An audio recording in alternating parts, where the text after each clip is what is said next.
Mr. Chancellor, would you now confer the degree Doctor of Letters honoris causa upon Jane Vance Rule?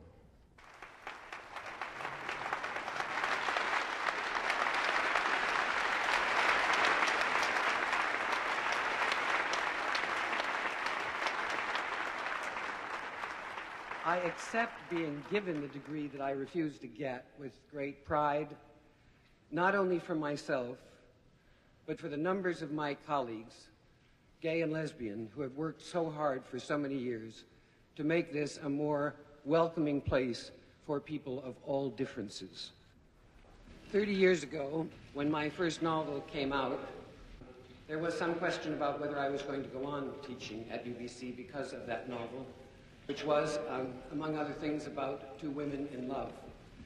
But my colleagues came to my defense with an age-old argument that writers of murder mysteries were not necessarily murderers.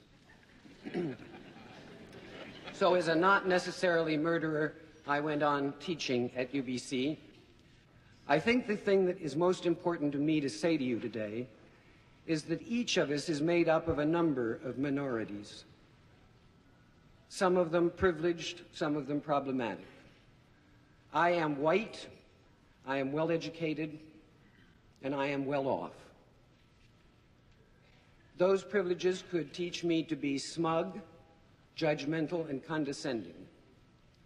Or they could teach me to take responsibility for the gifts I have and compassion for those who have not been so blessed. I am also a woman, a lesbian, and an arthritic. Any of these could have taught me to be a bitter victim. I hope they have taught me instead courage and humor. I have written about those values.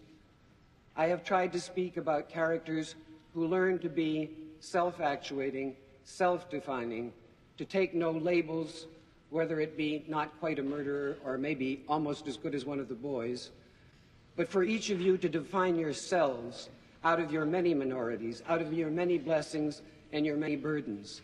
And in that integration of self, you will be self-defining, and you can go into the world and do your work with joy. I wish you well in it. Thank you.